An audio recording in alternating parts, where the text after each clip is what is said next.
Ladies and gentlemen, welcome to the Counselor's Office. I'm Mr. Gaming Counselor. Scholars, before we jump in, I'm going to do something different. We're going to do a video. We're probably going to call this Indie Bytes. That's right. And when I say Indie Bytes, it's just a funny, play on name, like based video game name, for this kind of video. What's up, outsider? Because when we think of bytes, it's like bite size. And indie, we're not going to be when I say it's like an indie compared to my normal videos, this is going to be a shorter video, and I'm going to try to actually make this under my goals 8 to 9 minutes. I know it's a lot. If I go 10, that's still impressive, but it's going to be a bite-sized video. So I'm taking more time to explain it, but just so you know, it's Indie Bytes, the series where I actually don't talk for 40 minutes, and it's actually very concise. So let's jump into the topic today. No fancy anything, but we're going to jump into it. So we've got this post by Maddox. Now, I just want to say right now that Maddox has jumped ship and gone to Marathon. He's even friends with Rebecca Ford and Megan at Digital Extremes. I'm not going to shade him for that. In fact, I'm glad that he has found his place in the Warframe community. I'm glad that he's moved on. I think it's healthy for him to move on from Bungie. I hope he finds great success because Warframe, did I say Marathon? Warframe is a fantastic game. Warframe, the community generally is very opening as long as you're not trying to, ruin their game, essentially. Try to change things, which I saw like he was talking about trying to force raids or what he wants to do, what you could do for raids. And Pablo and Digital Extremes have essentially said, no, we don't do raids. And that was before even he made that video, by the way. Stuff like that, like I'd be careful not to, over creep, because a lot of people in the Destiny community blamed people like Maddox for, talking to developers and making changes that they didn't like. Whether that's proven or not, I'm just saying that's the vibe. And so Warframe, don't mess with the community, and I don't think he is. I'm glad, when we talk about him being toxic positive with Bungie, let's be honest, you can't be toxic positive if you're talking about a studio that is already, it's a positive situation, right? And that's the thing about, you said Marathon, I bet I did. It's loose lips sink ships. I don't know. Warframe is literally Digital Extremes is a fantastic studio, and I'm sure there's some criticism that you can throw their way, and there's some negativity. Like, sure, every community has that, but overall it's a very positive vibe with that studio, and they very much care about their community. And so it's a different situation. You can't be toxic positive if the situation is actually positive. In this case, him being positive about Warframe and Digital Extremes is based. So, I mean, I think it's to get more.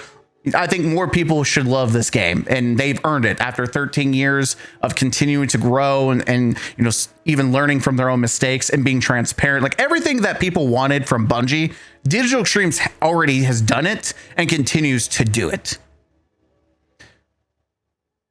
So when I talk about Maddox and Warframe, and I'm more positive, even though I've been negative about him with Bungie, I want you to know that the situation, the studio, Digital Extremes, the environment of how he portrays the situation is indeed positive. I'm not gonna hate on him for that. I'm glad that he's finding success, and I hope he's successful. Warframe's a great game. Digital Extremes a great studio, and the community is fantastic. So, pop off. I hope nothing but success for him. Anyways, he had this to say. Tennocon just wrapped up. Just wrapped up the past weekend. Fantastic, amazing. People were excited. I saw a picture of Maddox. Was it Maddox? Raffle Waffles.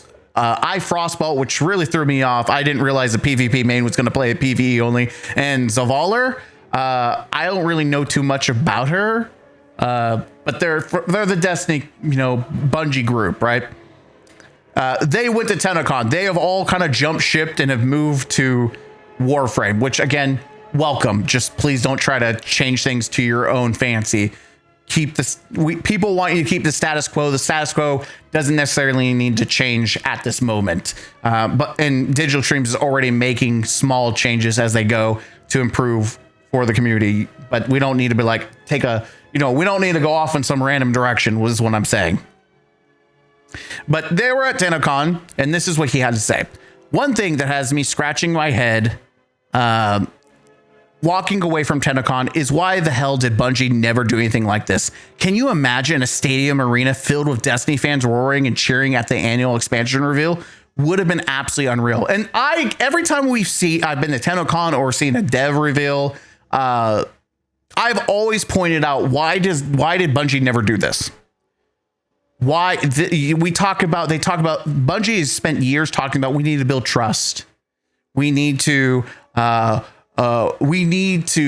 build, back our community. And they never did anything like that. The most that their community aspects was, here, do a pointless, community event and get an emblem. Wow. And when I mean community event, I mean just play the game and meet a number and you get an emblem. Wow, Bungie, you're so inclusive. Yeah, thank you. But we do have a former Bungie developer, Andy